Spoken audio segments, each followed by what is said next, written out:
پشتیوانی بەردەوامی دەستگای میدیایی کورسات کۆنسرتێکی بێوێنە لە ڕێیە.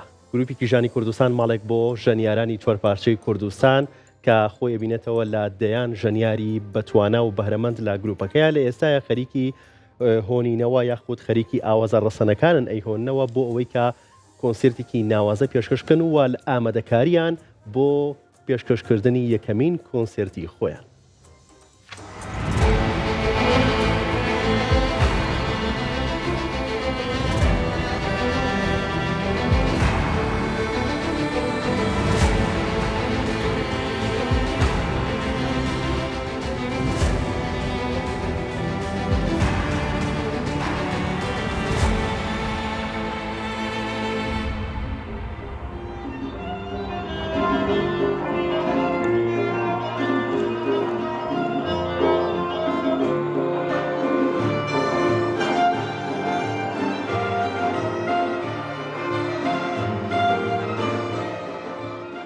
سەرەتا بە خێراتنتانەکەم بە خێراتنێکی دەستگای میدیای کورساتەکەم بۆ گروپێکی ژانی کوردستان. دیارە گروپێکی ژانی کوردستان لەسەر دەستی کەسایەتی زۆر بەڕێز و نیشتیمان پەروەر دکتۆر تاها ڕەسوڵ دامەزراوە.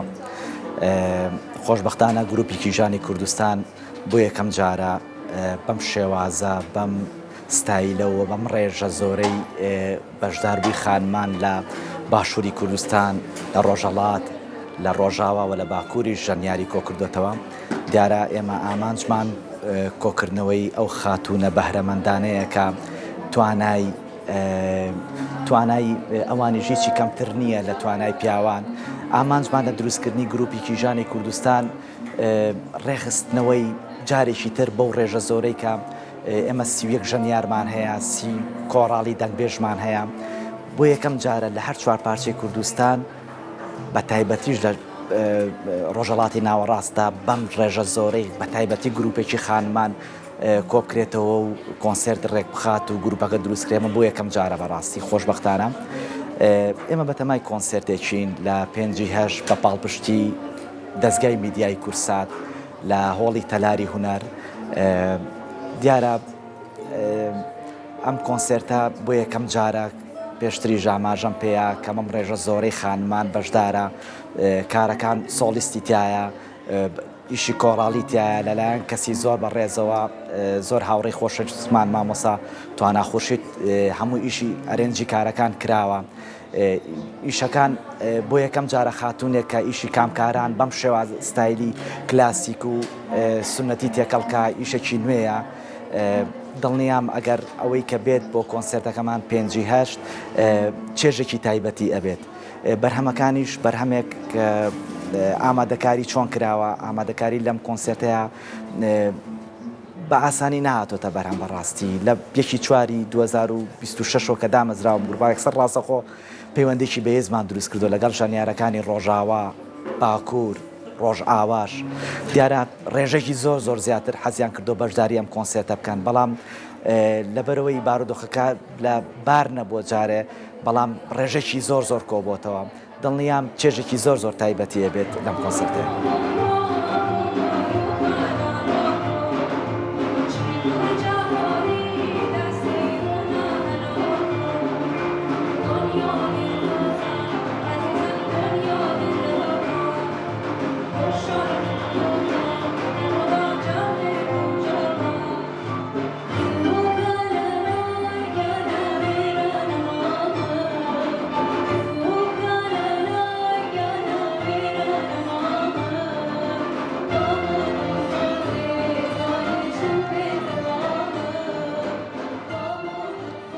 زۆر دڵخۆشم کە لەم گروپە بەشداریم کردووە.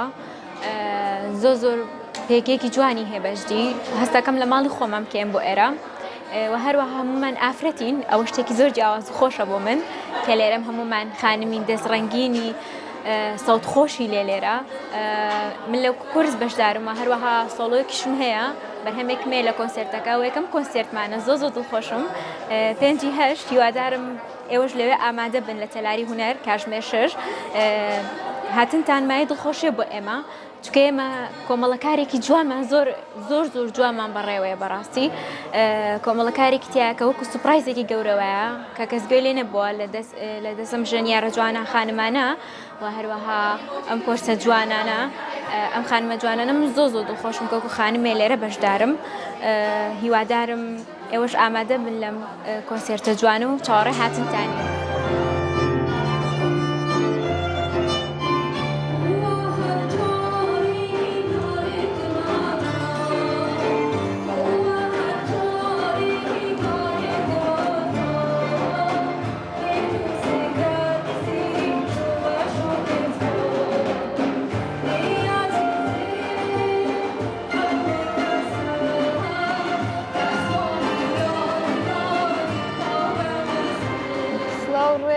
هیوادارم هەمووتان باش بن من نەستەرن مەلەکیم ژەنیاری ڤیۆلۆن و پیانۆ لە سنەی ڕۆژهەڵاتەوە هاتینە خزمەت شارە جوانەکەی سلێمانی 5/8 لە تالاری هونەر کۆنسەرتمان هەست هیوادارین تەشریف بێرن و دڵمان گەرم بکەن و ئەنگیزە بن بەم گروپە جوانە کە یەکۆمین جارە کۆنسەرتی هەست زۆر پێم خۆشە کە هەموویان کەنیشکن ئەمە فرە جوانە بەلای منەوە ئەوەی کە گشت کوردستان لە یەک جێگا بێکۆجەمە بووگن و گشتیان کەنیشکن واقعاً بەلای من شتێکی فرە گەورە و جوانە شانازی یەکەم کە ئاوا گروهێک دروست بووگە.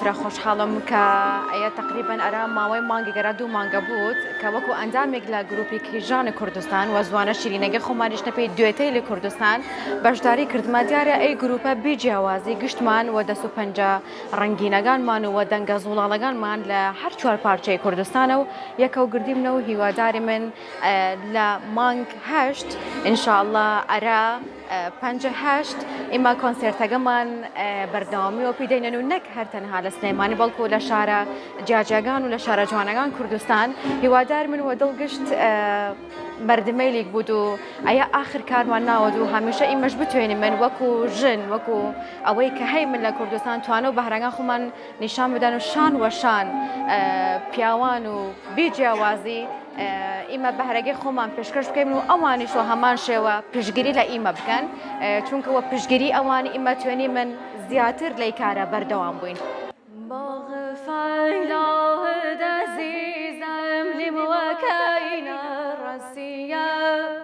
خسيرة مباركة بو عروسك قصرية سجا باك وتازوي دالك وقروان سجا كيوبي عروس مانهای طال خانقی چیما پیشوازی لخسروی چیما پیشوازی لخسروی